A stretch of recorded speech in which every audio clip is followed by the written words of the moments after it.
प्रतिक्रिया के जो गति होता है, यानी प्रतिक्रिया को प्रभावित करने वाली जो कारक है, जो प्रतिक्रिया की गति है उसको मतलब जो प्रभावित करती है, उसके बारे में आज हम बात करेंगे।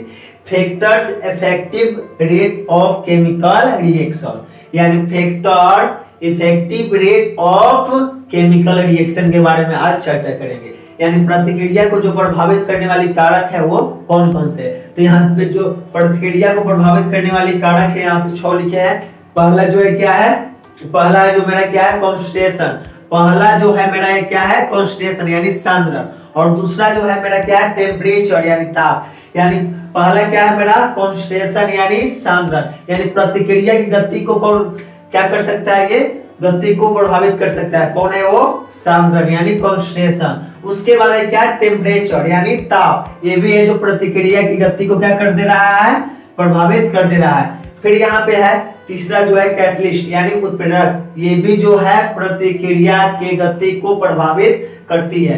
फिर चौथा है प्रेशर, प्रेशर का मतलब क्या होता है दाब, जो दाब भी है वो भी प्रतिक्रिया की गति को क्या करता है, प्रभावित करता है। उसके बाद है natural of reaction, natural of reaction यानी प्रतिकारकों की जो प्रकृति है वो भी प्रतिकारक का जो मतलब प्रतिक्रिया की जो गति है प्रतिक्रिया को प्रभावित करती है। उसके बाद है surface area of reactant, surface area of reactant यहाँ पे बोल रहा है प्रतिकारकों का पृष्ठीय क्षेत्रफल, यानी प्रतिकारकों का जो पृष्ठीय क्षेत्रफल है वो भी क्या करता है, वो भी प्रतिक्रिया को प्रभावित कर सकता है। तो पहला जो मेरा क्या था कॉन्सेंट्रेशन यानी सांद्रण, तो सांद्रण जो है प्रतिक्रिया को मतलब किस प्रकार प्रभावित करता है उसके बारे में जानेंगे। यानी पहला मेरा क्या है कॉन्सेंट्रेशन, तो कॉन्सेंट्रेशन जो है प्रतिक्रिया की गति को कैसे प्रभावित कर रहा है इसके बारे में चर्चा करेंगे। यानी क्या है मेरा कॉन्सेंट्रेशन यानी सांद्रण। अगर रिएक्टेंट, रिएक्टेंट का मतलब होता है अभिकारक, अगर रिएक्टेंट की कॉन्सेंट्रेशन यानी उसका जो सांद्रण है यानी कॉन्सेंट्रेशन किसका, अगर रिएक्टेंट की सांद्रण बढ़ा दिया जाए यानी जो अभिकारक की सांद्रण है उसको बढ़ा दिया जाए तो क्या हो रहा है प्रतिक्रिया की गति भी बढ़ जाती है। अगर रिएक्टेंट की कॉन्सेंट्रेशन की मान को बढ़ा दिया जाए तो प्रतिक्रिया की गति भी क्या हो जाएगी, बढ़ जाएगी।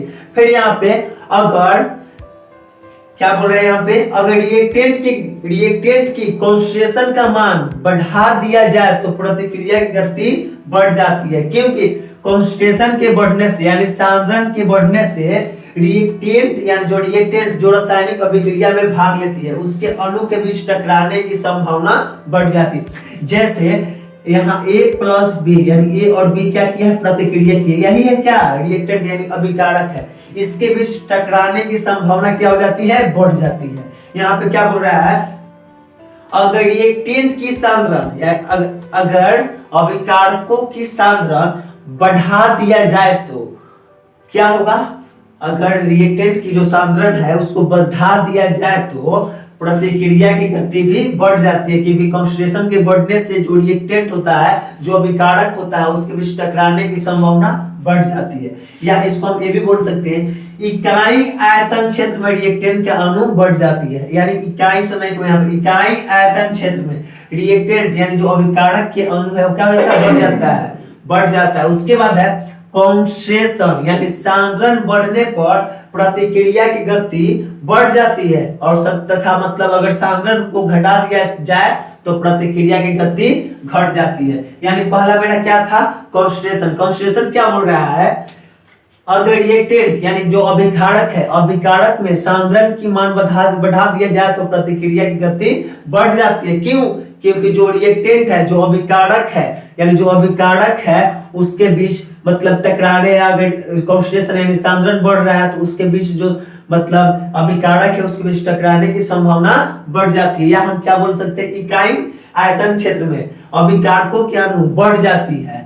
कॉन्सेंट्रेशन बढ़ने पर यानी कॉन्सेंट्रेशन यानी सांद्रण बढ़ने पर प्रतिक्रिया की गति बढ़ जाती है, और तथा उसको अगर घटाएंगे तो उस प्रतिक्रिया की गति घट जाती है। तो अगला जो यहाँ मेरा 5 टॉपिक बच रहा है अगला वीडियो में इसको क्लियर करा देंगे। तो आज के लिए इतना ही काफी है।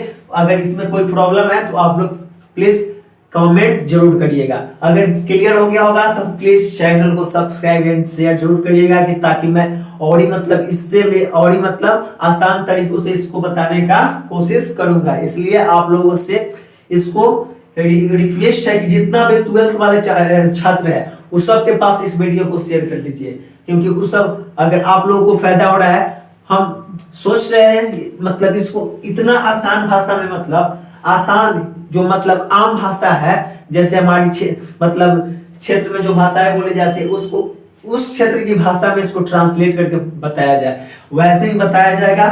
बस आप लोग मतलब साथ में जुड़े रहिए। और चलिए आज के लिए इतना ही काफी है। All the best.